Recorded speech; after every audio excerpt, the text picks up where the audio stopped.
Olá pessoal, aqui é o Velgas, hoje é dia 2 de junho de 2024. Putin encurralado. Quero convidá-los, antes de desenvolver esse tema, a inscreverem-se no canal.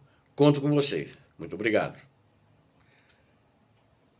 Putin está encurralado porque existe uma série de problemas que ele não pode resolver.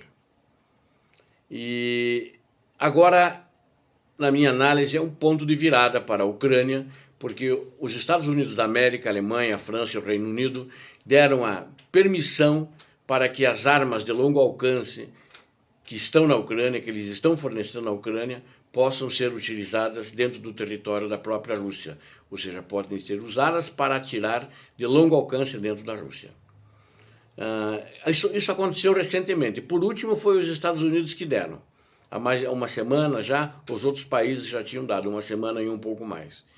E os Estados Unidos deram essa permissão agora por causa de Kharkiv, porque antes da Rússia fazer essa invasão em Kharkiv agora, vindo diretamente de dentro da própria Rússia, o que acontecia é o seguinte: eles não tinham a permissão, eles estavam ali em Kharkiv com equipamento, com material bélico americano, especificamente os mísseis HIMARS. E a Rússia estava se concentrando aos 5 quilômetros aquém da fronteira. E os ucranianos observando e não podiam fazer nada, eles tinham só armamento americano ali para atirar.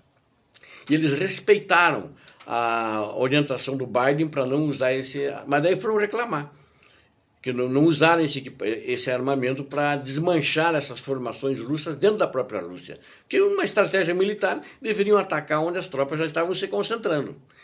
E aí só puderam fazer essa defesa a hora que eles já estavam dentro da própria Ucrânia, que esse era... O Biden disse que dava o armamento, mas só se usasse dentro da própria Ucrânia. É ridículo isso, né? Mas não vamos debater isso aqui agora, é tema para outro vídeo. Então o Biden autorizou agora na questão de Kharkiv. Em Kharkiv pode atirar dentro da Rússia. Então só ele. Agora todos os outros países, a Alemanha, o Reino Unido e a França, podem atirar em qualquer região do teatro de operações, pode-se atirar em profundidade dentro da Rússia. Isso é muito bom.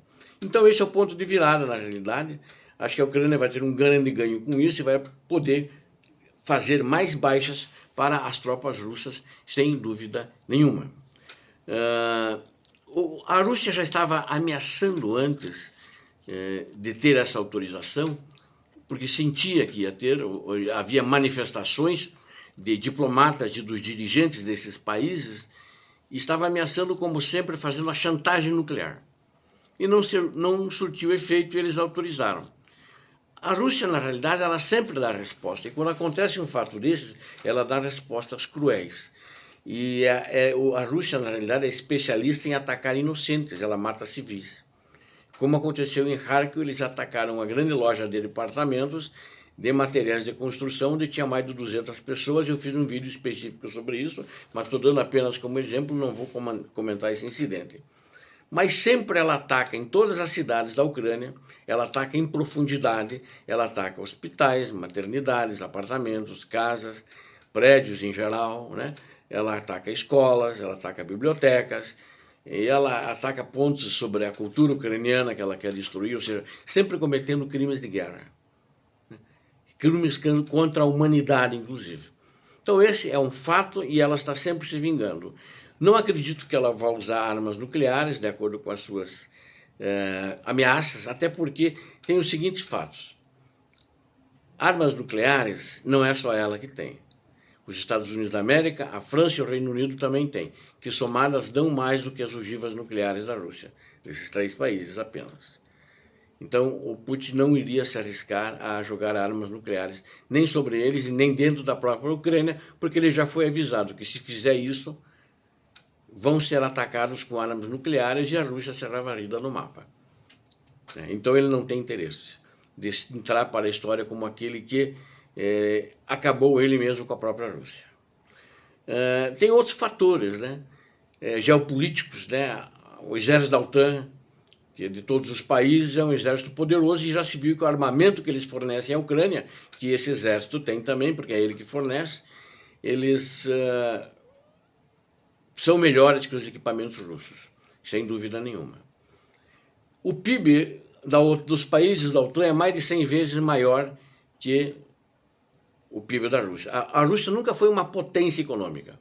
Ela é uma potência nuclear, mas eu espero que depois dessa guerra nem nuclear mais seja, que ela seja desarmada.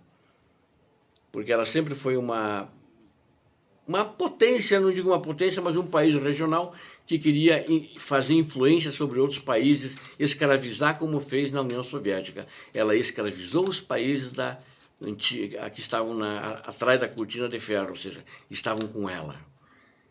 E ela, acho que depois da guerra, ela vai ter um outro tamanho. O Putin agora viu que está com todos esses problemas. Não tem dinheiro, porque se tivesse dinheiro não estava usando armamento, comprando armamento da Coreia. Não tem armamento também, senão também não estava comprando armamento ou dos coreanos ou do Irã, né, de qualidade inferior, inclusive ao que ele tinha, que perdeu todos também. Então, a Rússia está com um problema de continuar essa guerra, problema de caixa, problema de dinheiro, problema de armamento, tropas com baixa moral, muita gente desertando, a população já está aumentando o número de insatisfeitos e infelizes com a guerra, já está começando murmúrios de manifestações, inclusive contra ele, o governo dele, não apenas contra a guerra, e ele precisa resolver antes que a coisa exploda na cabeça dele. É uma questão até de sobrevivência, não só política, mas é uma questão de sobrevivência de uma maneira geral. Então ele está querendo assinar com cessar-fogo, que na minha opinião cessar-fogo não interessa para a Ucrânia porque apenas congela a guerra no ponto em que todos estão. E isso não interessa para a Ucrânia. A Ucrânia, na minha opinião, deve assinar apenas um acordo de paz com as tropas russas se retirando de todo o território ucraniano, fazendo cláusulas de não agressão muito sérias, e deixando as tropas russas a uma distância de pelo menos 200 quilômetros da fronteira com a Ucrânia, não menos. Então tem uma zona de segurança aí, teria que ser feita em relação à Ucrânia. Até porque quem atacou a Ucrânia foi a Rússia, e não vice-versa, né? E não o contrário. Então isso é importante. Então aí o nosso ditador está encurralado porque ele tem esse problema muito grave. Ele precisa resolver pela sobrevivência da Rússia e pela sobrevivência dele e do grupo dele. Obrigado a vocês que assistiram neste vídeo, conto com vocês. Inscrevam-se no canal, deem um like, compartilhem com suas redes sociais e façam seus comentários. Conto com vocês. Deus abençoe a Ucrânia, Deus abençoe o Brasil, Deus abençoe cada um de vocês que assistiram ao vídeo e suas famílias. Paz e bem.